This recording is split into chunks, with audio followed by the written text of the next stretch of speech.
Hello,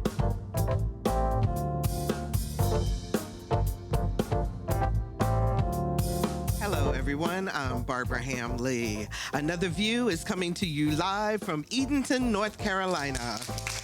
We're here today to talk about the controversy that has divided the town. Should the Confederate statue that stands in front of the town council chambers and the Edenton Visitor Center be moved to a new location or stay where it is? The ongoing debate has resulted in protests and a lawsuit. We're here to examine both sides of the issue in front of our live audience. What to do with the Confederate statue? That's next on Another View. Stay tuned. We'll be right back after this national, regional, and local news from NPR and WHRO News.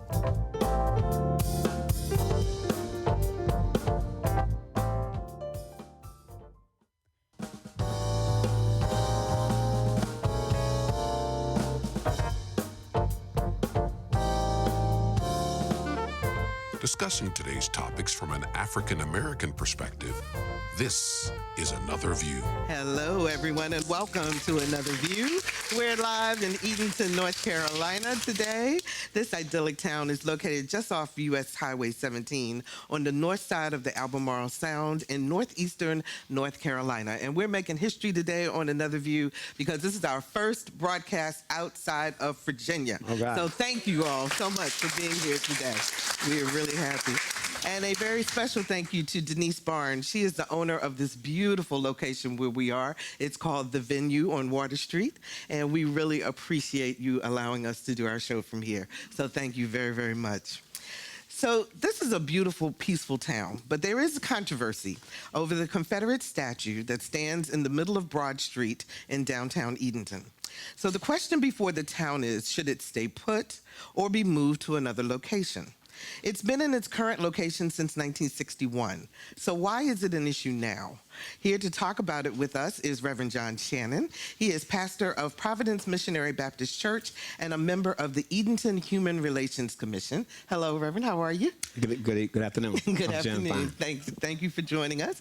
And Susan Ingalls. Did I say that right, Susan? Great. Founder and owner of From the Mountain, a company that has worked with artisans around the world to get their skills and products to new markets. Now, Susan is a member of the Reconciliation Group of Edenton United Methodist Church and the Move the Monument Coalition Edenton Shawan. How are you, Susan? Just fine. Glad to be here. Thank you so much for being with us. So the first time Another View became aware of or actually interacted with some folks from Edenton was with the Reconciliation Group, and that was back in 2017 when we did a show on what you all were doing here to mend race relations. So I'm going to start with you, Susan. Can you give us a real quick kind of rundown from that point, or from, say, 2020, once George Floyd happened, through where we are today? What got us to this issue of the statue? Yes, I can. And I really want to go further back than that, but so I will say that the statue was erected in 1909 by the United Daughters of the Confederacy, moved from the location where they put it to its current location in 1961 in response. And I'm going to go into detail about that a little bit later. Okay. So just give us the rest of it, and we'll come back to that, because I think that's a very important point. So in the summer of 2020, a citizen gathered us for a vigil at the base of the statue, and we had a silent vigil at the base of the statue that summer on Juneteenth. And following that silent vigil continued and was accompanied by marching protests to protest the presence there. Why was that important? Because in the summer of 2021, the Human Relations Commission, which had already been formed earlier, gave their recommendation of what to do with the statue, where to move it to a very appropriate location, a piece of town-owned property that is on 6th Street and is actually property that used to be a plantation owned by the Bembry family, which sent 2 sons to the Confederacy when this area's first company was gotten up. One of the reasons it would be a good place for it to be there. The Human Relations Commission made that recommendation, and the town said thank you very much and did not act on it. Some months later, the town decided that they would rather offer it to the county. Chewan County. Yes, Okay. for Chowan County to put in their Veterans Memorial Park, where it would incidentally be the only statue to an enemy of U.S. veterans, but that was the idea. And the county thought about it for a while and then said, no, thank you. And that was in last November or so. And then in last December or so, the UDC, who had lost ownership of the statue back in 1961, sued for it to stay put. Okay, now we asked for representation from the North Carolina Division United Daughters of the Confederacy, the North Carolina Division Sons of Confederate Veterans, and the Colonel William F. Martin Camp 1521 of the Sons of Confederate Veterans, which is a local unit from the Confederate Veterans Camp near Edenton, to be with us on the show. As they are in litigation against the town of Edenton, they opted to have their attorney, Ed Phillips, speak for them. Now, he is located in Tennessee, and his schedule would not allow him to be with us in person.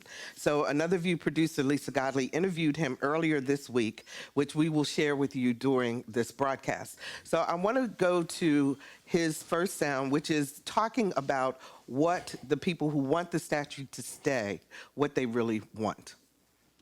The monument, according to the town of Edenton, belongs to them. Okay.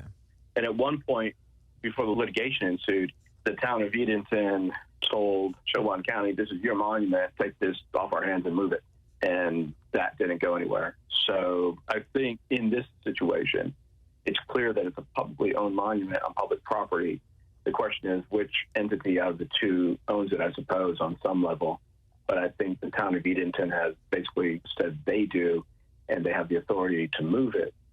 But the question is, some of these places they're suggesting moving it to, if I remember correctly, was near a wastewater treatment facility. You know, the argument is, well, is that a place of equal prominence as to its current location? And the answer on that one, certainly not. Other places, you know, it's a fight under the statute, what it means and what that could possibly be to reasonable people. Okay. Where would your client, well, obviously your client wants it to stay where it is, but have they come up with any locations that would be appeasing to your clients? You know, we had discussed that, and I really can't go into some of that client confidential information. However, I can say that at this point in the litigation, the choices they've seen or have heard being bandied about, they do not believe any of those really hit the mark in terms of a place of equal prominence. So I think that's one of the big issues for them. John, you're on the Human Relations Commission. This commission was set up, first of all, for what reason? Because it's fairly new, is it not? Yeah, it's fairly new, and we were set up to, consider the town of Edenton and see what we could do to enhance or make the relationships better. And so we were, it was about 26 of us. We was all vetted, and then we were selected, and it was 13 of us.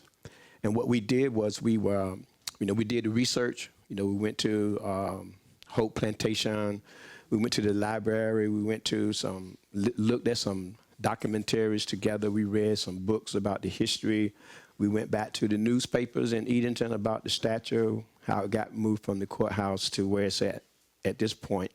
And also the group, the Human Relations Commission, we took and put the things that we thought were things that would make the relationships better in Edenton. We kind of prioritized them, and the statue came up to the top. And so we dealt with it.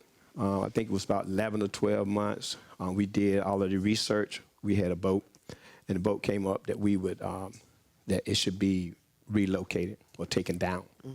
And so after we had the town council know what our thoughts was about it, then they said to us that we needed to find out where to put it at. And so our position was that we weren't we didn't have the understanding to where it should be put at. But our task was to come up with a solution. And our solution was to take it down or relocate it. And so that's how we got to the place where So we're that's at how with you that. got there. Yes. So Susan, since you're kind of the town historian a little bit, but Don't 1960, 1961, when the statue was moved from its original location, which I understand was in front of the courthouse, is that correct? Yes. Where did it? Why was it moved from there to downtown? It Edenton? was moved from in front of the old courthouse, which is historic, been in use since colonial times, where it, like all the other statues put up in that era of the early 20th century, Right. it was moved from there to the foot of Broad Street in 1961, when our local civil rights movement was budding. And it was moved in defiance of that budding civil rights movement. Now, it was moved, the way it happened involved the county commissioners and the Women's Club, which is involved in beautification of our town. And the county commissioners said to the Women's Club, "Don't you want to beautify the green?" And they did. And don't you want to beautify the waterfront, which was totally commercial at that point. There was, the Barker House was already in its current location, but it was a commercial waterfront. Don't you want to beautify the waterfront? So they moved the statue from the green to the foot of Broad Street, and they planted the sycamore trees that are currently on the green and did other landscaping of the green at that time, and put the statue where it is as it is now. But John, that was during the civil rights movement also. Right. So how did the African American community react to the moving of the statue? Do you know? Okay, well, I don't exactly know because I'm from Elizabeth City. I've been pastoring okay. here for over 20 years, but we did come up with the newspaper article, and what happened, and matter of fact, one of the members of my church that did live here, he knew that they was moving it because it was a crane in Edenton, a crane with a boom sticking up in the air, and so you couldn't miss it. And so they all came down here, but it was something that was put together that night, and the next day, you know, it was in the paper. I mean, it was where it's at now. And the other part of 24 hours. right, and the other part of the article said that you know, they did not ask the people because they felt like it was going to be a lot of discussion about it, and so the council people or town council commissioners, whoever was involved, they just decided to just move it without asking anybody where to move it, can we move it, should we move it? Yeah. Susan, what's the racial makeup of Edenton? In Chowan County in all, and about half of our citizens live in the town and half in the county, and it's about 60% black and 40% white now. And has there always been a history of contention between the two groups, or have people, does it kind of ebb and flow, or what? There have been times of serious contention. There have been times of serious contention. There have this area was founded as the cradle of the colony in its remoteness, with high ideals, to be very egalitarian. My ancestors, who were Quaker, came here for religious freedom. The indigenous people had relatively more respect here than in some places. There were lots of free blacks, and being south of the Dismal Swamp, we were hard to get to. Now, in the second half of the 18th century, that began to change, and with the Crown's interest in the resources of this area, this strong sense of white supremacy began to emerge, and that has changed over the decades and centuries, but it persists. It persists. That, yeah. So, John, what is the frustration of the, or is there frustration, I should ask, with the commission itself in terms of the amount of time it's taking for a decision to be made about moving the statue or not? Oh, sure. It's frustration because it seems that, you know, it's like it belongs to the commissioners. They say, no, it belongs to the town. and then the town councilman in that there is supposed to be theirs now or theirs to deal with, and they're telling us, one thing after another, resolutions of intent, and then when you go to a meeting, you get 30 seconds of whatever they met from the month before about what what they're going to do with it, and there's no seems like there's nobody who's willing to really say what we're trying to do. I believe that the people in the town is like kind of fed up with let's have some transparency. What are y'all doing? Let us be a part of what we're going to do, and also the Human Resources Commission. They took a lot of time, checking us out. And making sure that we would be the group to take care of this. We did our due diligence, getting trained, getting, as much as we could about what was going on.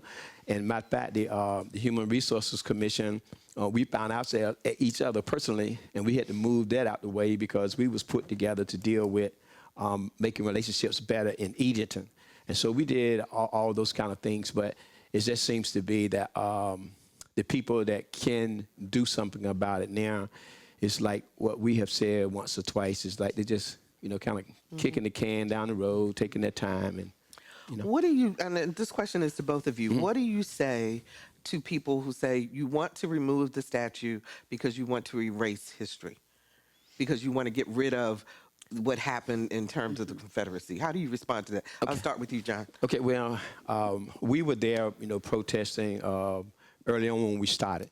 And I got to say, Andrea, she was there by that statue one time by herself after we did our Juneteenth celebration. I stopped by to see what was going on, and that kind of lit the fire about what we're doing. But we had a young man to come, and he told us, that he was a history teacher, and he had been teaching history for 30 years. But he sat there and listened at some of the people in our group for about 25 or 30 seconds, and they had him to know that just because you've been teaching history for 30 years doesn't mean that you've been teaching it right. And so we gave him a history lesson right there to know that, the history that's being taught is not the correct history. And what history is that? In that the stature and what it's about, it has to do with slavery, oppression, white supremacy. When you do the history on it, when the statues came up, where it was put at, across this country, it was about keeping black people, if you will, in their place. That's we've seen it. I've seen it.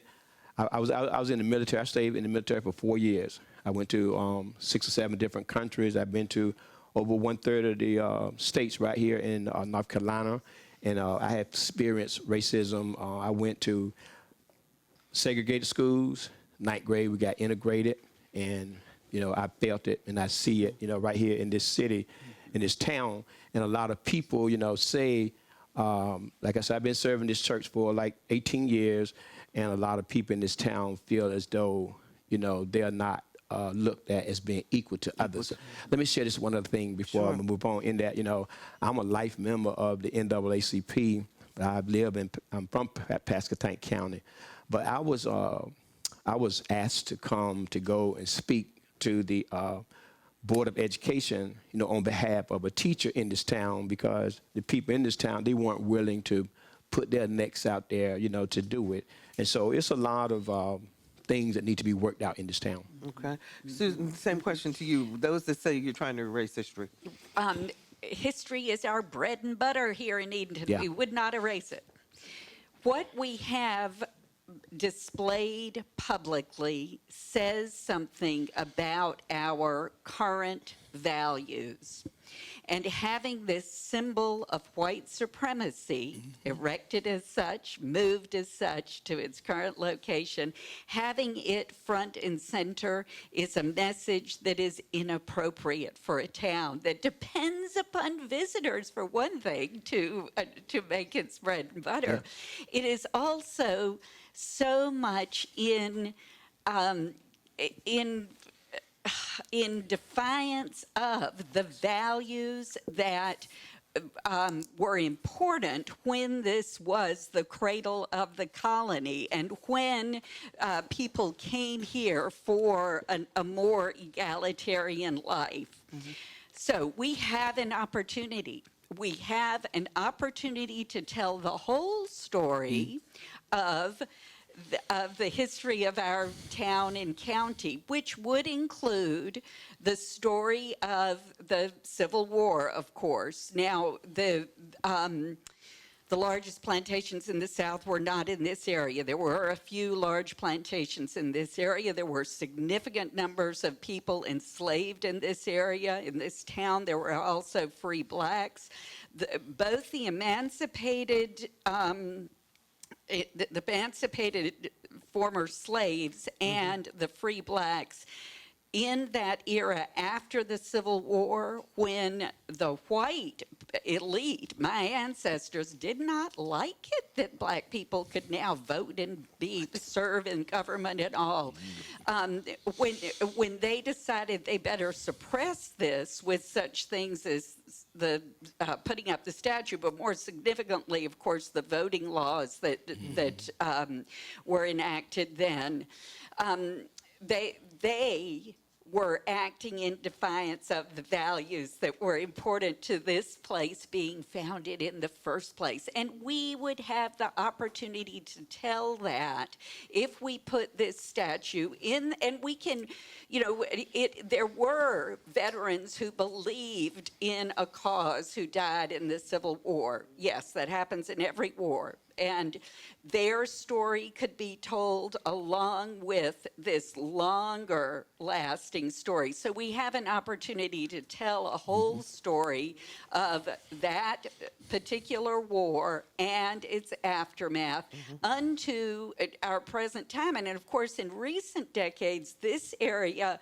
was very important in the civil rights movement. Golden Franks lived right here, and his home is our newest state historic site, and so it is an important part of the story we tell that be celebrated. If you're just joining us, we're broadcasting live from Edenton, North Carolina, discussing the controversy surrounding the Confederate statue located in downtown Edenton. My guests include Reverend John Shannon, pastor of Providence Missionary Baptist Church and a member of the Edenton Human Relations Commission, and Susan Ingalls, founder and owner of From the Mountain, a company that has worked with artisans around the world to get their skills and products to new markets. She is a member of the Reconciliation Group of Edenton United Methodist Church and the Move the Monument Coalition Edenton Shawan. We ask for representation from the North Carolina Division United Daughters of the Confederacy, the North Carolina Division Sons of the Confederate Veterans, and the Colonel William F. Martin Camp 1521, which is a local unit from the Confederate Veterans Camp near Edenton. As they are in litigation against the town of Edenton, they opted to have their attorney, Ed Phillips, speak for them. He is located in Tennessee, and his schedule would not allow him to be with us in person. So Another View producer Lisa Godley interviewed him earlier this week, and we have been sharing his comments during the show. And I want to go to his comment now because Lisa asked him a similar question in terms of what does it mean if the statue is removed? We understand, this is an inanimate object. Some people earnestly believe it holds power and sway over them. And I empathize with that, and I feel badly. However, I think instead of removing history or moving it someplace else where it's not really going to be seen, it's better to place other monuments honoring those who have either never been seen or heard in the public forum in terms of memorialization, or who have been forgotten and nobody really wants to talk about them, which is unfortunate. So, for example, in Chowan County, as I understand, based on the history, there were 12 freedmen who fought in the Revolutionary War, and one of them, I believe, I've heard this and seen documentation that he was in the Continental Army. And so, these are men, African-American men, who should be honored, and they're not. And to me, that is not telling the full story of history or the full arc of history. And it's unfair for the memory of those men and for their descendants and for the broader community, whether it's the African-American community or the the white community within the area to not have that presence available to them and that monument available to them. And to me, having children of color being able to go to a park or the county courthouse, et cetera, wherever they would place a monument like that, to be able to see somebody who resembles them and understand the history and their connection to this larger, thing, if you want to use that term, called America, this nation that, that has had an arc of history that has been good, indifferent, bad, glorious, and horrific. So his solution would be add more monuments. Don't take down the monument that's there. Your response? Okay, so, and we talked about that in our group as well. And so we kind of looked at it like, to put something different besides something that's sending a bad signal doesn't, it's like the good thing that you put up is going to make the bad thing better. We kind of looked at it that way. And then again, as a Human Resource Commission, we kind of looked at all of those different kind of options about putting some other things up there, but not leaving that particular statue there. One of the members in the community talked about, putting something out there that that displays water, and that water kind of, speaks about a calmness in people, water fountain, that kind of thing. But to leave it there and to put something else beside it, to say that it's okay, and that you put something else beside it, we weren't. You weren't interested in that. Okay. Let's go to our audience. Do we have any questions, Lisa? I have a statement. Okay. Can you hear me okay? Yeah, now we can. How would they like moving grave markers in the cemetery? The monument represents thousands that did not return. Your response? I'll start with you, Susan. Grave markers in the cemetery that adjoins the location, the 6th Street location that the Human Relations Commission has recommended for the statue to be moved to, a beautiful little area of town-owned property beside Filbert's Creek. In that cemetery, there are numerous Confederate veterans buried, and they do have those iron crosses marking their graves. So moving this statue to that vicinity would be restoring the idea of its being about veterans. I want to tell you that my great-grandmothers had to do with putting it up. They were part of the UDC at the time, and they, one of them... UDC means United Daughters of the Confederacy at that time, and one of them, Rebecca Anderson Collins Wood, said to her daughter, my grandmother, Rebecca Wood Drain, said, when the last Confederate veteran dies, get out of this organization. She saw this shift from taking care of old men who had fought for a cause, whether because they believed in it or because they were conscripted. She saw a shift from taking care of poor old men to being divisive in a way she didn't approve of. And my grandmother did get out of the UDC when the last veteran died. I think that if we want this statue to be about veterans, we need to put it where that can be told. Okay. Which is in the cemetery. Okay. Or adjoining it on that lovely little piece of property that the town owns. Lisa, do we have any other questions or comments from the audience? Okay. I'm Michael Dean. I'm a member of the Martin Camp Southern Sons of Confederate Veterans.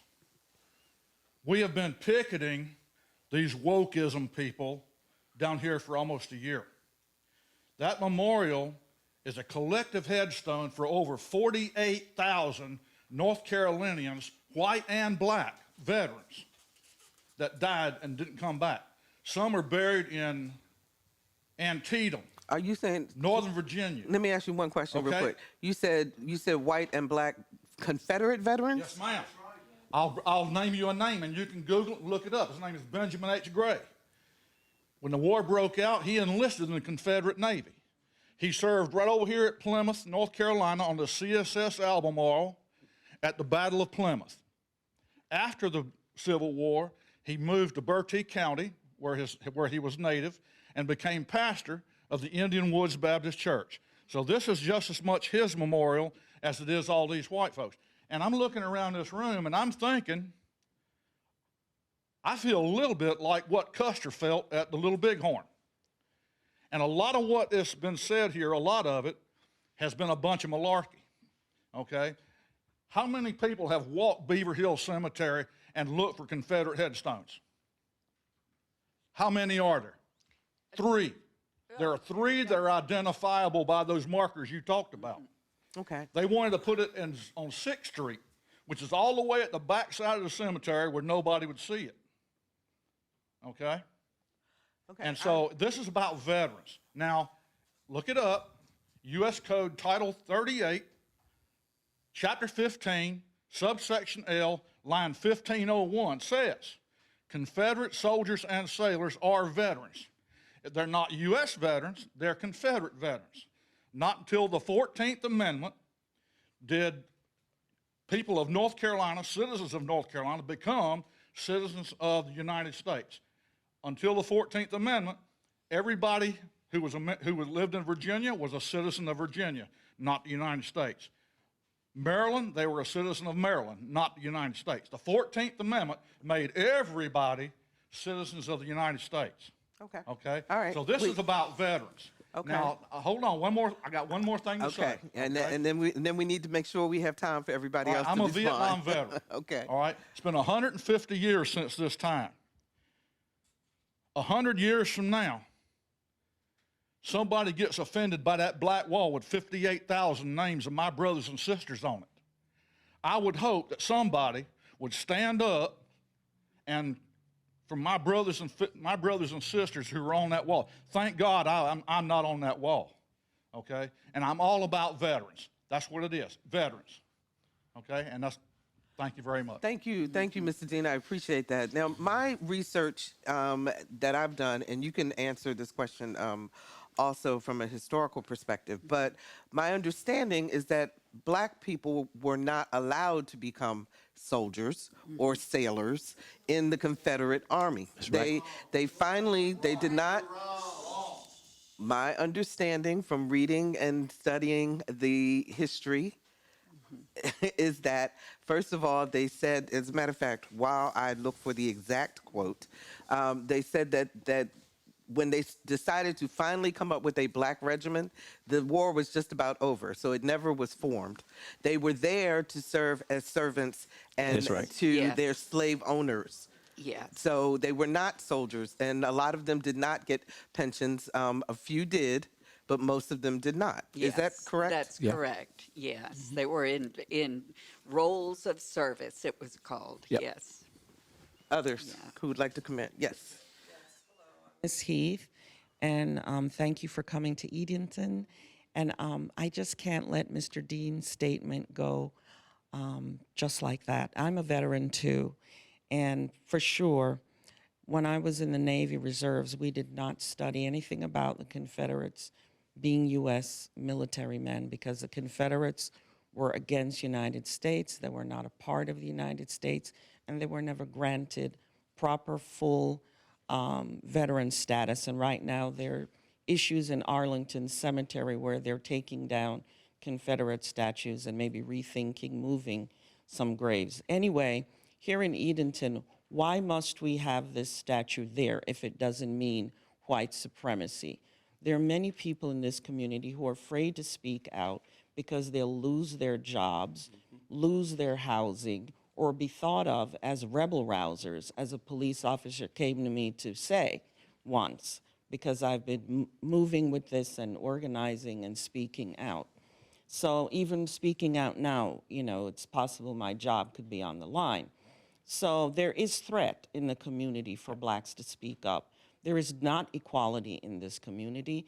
North Edenton looks like a blighted place, while down here is beautiful.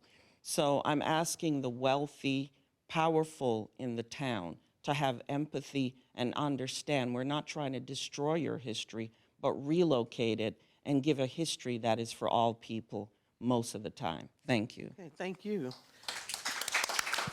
Other comments from the audience? Hi there. Kathy. We were talking about education and history. So what I want to say is that in the 60s in Virginia, my history was really biased. And my history book said most slaves were treated fairly. How do we educate people who do not know the real history of this country, who never heard of the Wilmington Massacre, for example? They say we are trying to erase history, but what is the true history? I think education is key.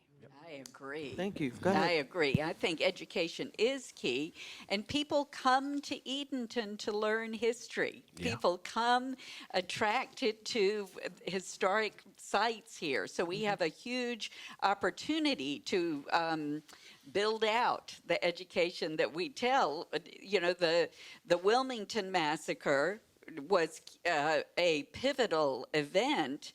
Even closer to here, there was a Plymouth Massacre, which is the kind of thing we in this town and in this region could be telling about, and it would make a difference in what we understand about the communities that we are building every day with every conversation we have. Reverend And I just want to add that, through this, the monument issue, I've been enlightened.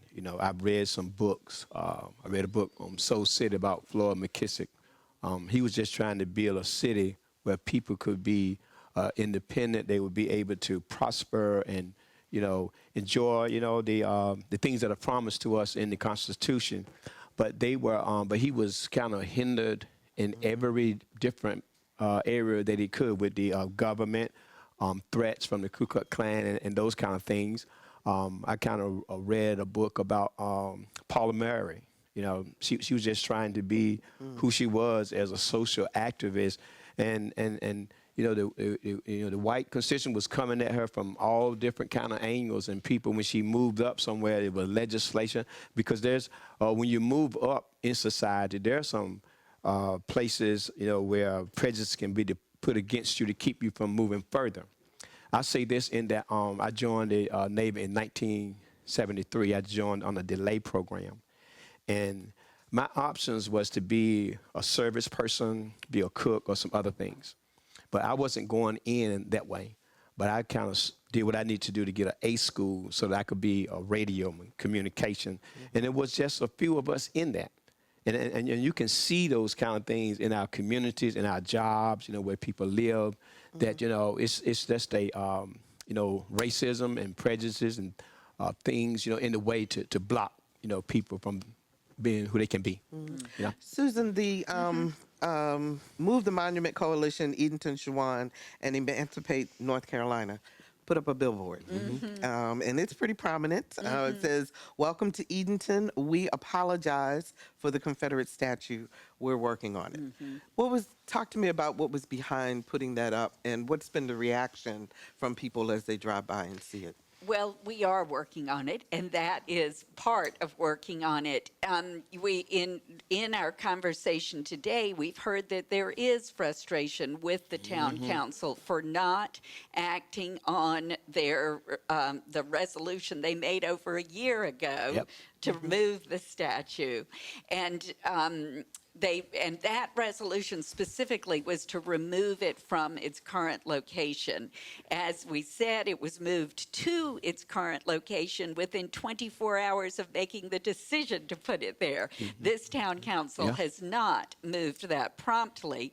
And still, though they generously give us an update every town council meeting, it's usually an announcement that they're working on it. Right. And so There is frustration that action has not yet been taken. The town does own storage facilities. It could be put in storage within 24 hours, and that is why we put up the billboard, because we know that it could be done promptly, and Okay. it's our part of All right. working on it. Lisa, I see you have someone there who wants to speak. Good afternoon. Good afternoon. My name is Bob Kirby. I'm chairman of the Chowan County Board of Commissioners. Now, I know you all are broadcasting in Hampton Roads. In fact, I'm a native of Norfolk. I'm from where you all are broadcasting. The county commissioners is like a city council, except it's for the entire county. I need to correct a few things, please. Ms. Ingalls, it's not 50-50. Chowan County has 2/3 of the population, and the town of Edenton has about 1/3. You can go and check it and look at your census figures. And also, the white-black ratio in Chowan County, it's 63% white, 33% black. In the town, it's 41% white, 52% black. I'm not challenging you personally. The figures speak for themselves.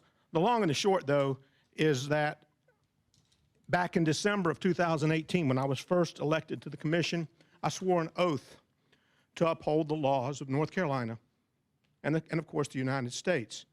And I swore a similar oath back in 1978 when I was commissioned as an ensign in the United States Navy. Two oaths, very similar, both very relevant here. The one in North Carolina, when I was a commissioner, the laws of North Carolina say this memorial cannot be removed or relocated except under very specific circumstances, which the town council has not laid forward before the Board of Commissioners or before the citizens of Edenton. They just said, we're going to move it. They haven't said where and under what specific circumstances. And the laws of North Carolina, General Statute 100-2.1, is very explicit what can be done. You can't put it off in a cemetery somewhere. It's not allowed. Right. The county commission is trying to work with the town. We've been trying to work with the town, but we're not going to run out in front of an issue like this because it doesn't do anybody any good if you break the law. So, Mr. Kirby, Yes. my understanding is that the town asked the county to take the statue. Is that correct? Yes, they did. Okay, and you all refused. Is that correct? That's not exactly correct. Okay, what What is did you correct decide? is, first, they can't prove they own it. How can you say to me, take this, if you can't prove to me that you own it? If your car is that's parked the in the reason parking why- lot, that's if your the car's out there and you say, take my car, can you prove you own it? If you can't, I would be kind of dumb for me to take your keys for something that you haven't proven to me that you own. They cannot prove that they own this statue in the first place. So that's the official reason why. I'm just asking the question because I was curious. Let me preface and say, I'm speaking now as an individual citizen. I can't speak for this board. It's a 7-member board, and I'm not here speaking for the Board of Commissioners. I'm speaking as Bob Kirby. Okay. I am the chair of the county commission, not speaking in that capacity. However, I will say, the town has not proven they own it. Okay. And number one, and number two, why would we take something and then them say, in order for you to take this, you've got to move it. In order for you to take this, you've got to break North Carolina law. I'm going to say, no, thank you. I'm not going to do that because I have sworn on a Bible not to break the law. So there's a main issue right there. The other one is hold on. Let me just ask you one quick Yes, question ma'am. then. So there are laws, and there are certain ma'am. places where the statues can be moved. I've read about that. What allowed the law to work when it was moved from the courthouse to its current location versus? The law didn't exist then, ma'am. The law was not on the books then. It is on the books now. It was not on the books in 1961, which was, by the way, the Civil War centennial. But that's another story. That was the beginning of the Civil War. 1861, 1961, that's when the monument got moved. There's two sides to all of the discussion. So the laws about moving the statues were not in place at that time? No, ma'am, they were not. No, ma'am, they were not. Okay. Yeah, thank you. And just to be very brief, I took a second oath, and that was as an ensign. I feel an obligation to my fellow veterans, and that includes these veterans, to not turn my back on them. Why is moving the statue turning your back on the veterans, though? I mean, if you put it in We can't move it anyway. Well, I understand that. But my point being, if the statue were to be moved to a location that was agreeable to both sides, why would that be turning your backs on veterans? Ms. Ham, the Moving Monument Coalition has said they don't want it to be moved anywhere. They want it to be gone. They don't want it on public property. No, we didn't. They said it. They don't want it on public property. This gentleman right here actually said it this morning. I'm sorry, sir. We cannot hear you. You're not on mic when we are on the radio. They so don't want it. if They you don't want it mind. relocated at all. And that's okay. I understand. Let me say something. I love everybody in this room. I really do. We're all brothers and sisters in Christ. I love you all. But and we've got differences in opinion here. But I don't want to get into a name calling or anything like that. I just see this thing is there for the to honor the veterans. exactly, and it is a memorial to those veterans. And I think we owe it to them to continue to honor them. Thank you very much you, for your Miss- comments. I thank you, Miss appreciate Ham. that. Let me let you all react. I just want And we got about 9 minutes left in the show. So I just want to say that it's on the record that the Human Resource Commission, we asked that it be relocated. We didn't ask that it be destroyed. We asked that it be relocated, that it be taken down. It wasn't we weren't asked to decide where to put it, but to take it down from where it's at this point. So that was your recommendation to relocate. To take it down. Yes. Relocate it. From Okay, where it's at. Susan? Yeah, and the place where the Human Relations Commission recommends it be relocated is appropriate for many reasons, as I've said. It is also Private property. important that the Human Relations Commission's recommendation be respected. The town has given the Human Relations Commission a set of issues to address, and the inequalities in our community do remain important issues to be addressed. If we don't listen to their recommendations, what's the use of having commissioned them? And let me ask you this also, John, since you're on the commission. Has this issue stopped you all from working on other issues? You said this rose to the top, Yes. which indicates to me that there are things beneath it that need to be addressed. We stayed bogged down with that. Dr. Bond helped me out 9 months or more, and we never got to any other issues because of that until some persons started to decide to get off because seemingly that we weren't going anywhere, just dealing with that. So yes, it has taken up a lot of time, and we did have a recommendation come to us wherein they found a plot of land that they could put it on, but not from something that we discovered, but a person who was the liaison between the Human Relations Commission came up with some land that was private property. All right, real quickly, and then we want to wrap it up. I just want to make one comment about this being a veterans memorial. It is certainly a memorial to Confederate soldiers. I do not see it as a memorial to U.S. soldiers. My understanding of history was that the Civil War was about the secession of southern states to defend the abominable evil of slavery. And there was a war fought over that. The soldiers who fought against that premise were United States soldiers. The soldiers who fought in defense of that premise were secessionists. They were Confederate soldiers. They had abandoned the United States to defend slavery. I have an ancestor who fought for the North. I can't speak for him, but I imagine that he would think it is absolutely ridiculous and a horrendous idea that the men who fought against him, tried to kill him, are judged as the equals of American United States veterans. I just can't accept that. Thank you. Okay, thank you. Yeah, that's good. So here's the question. What do we do to solve this? What has to happen in order for Edenton to come together and there be a resolution to this? I'll start with you, Susan.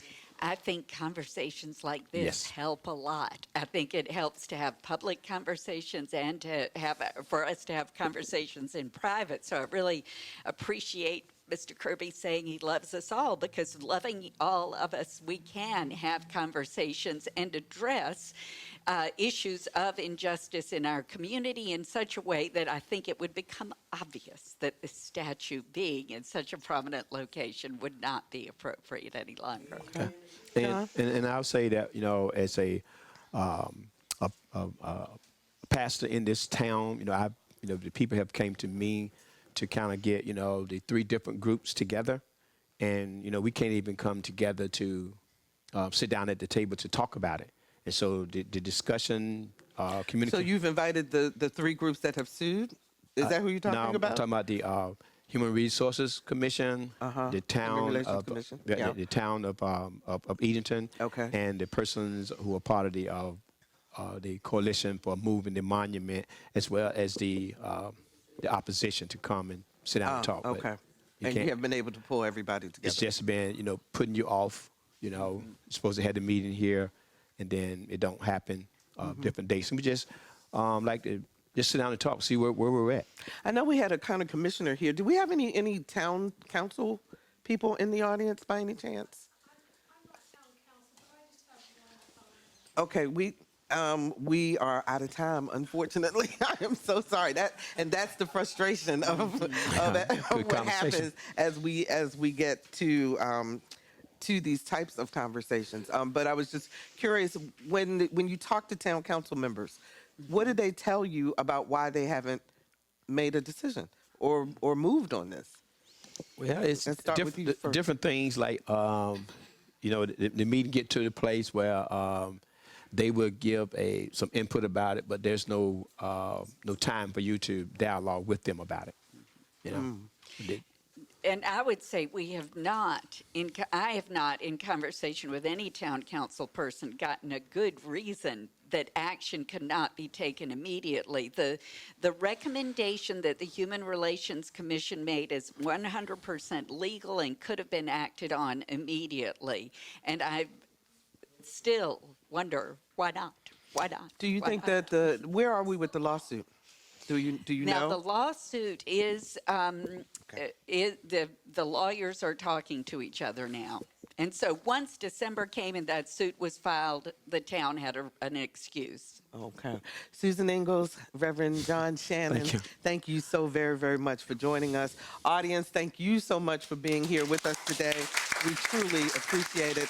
And Another View will stay on top of this issue, and we will keep you posted. So if you guys don't mind, we'd like to come back at some point in time to continue the conversation. Absolutely.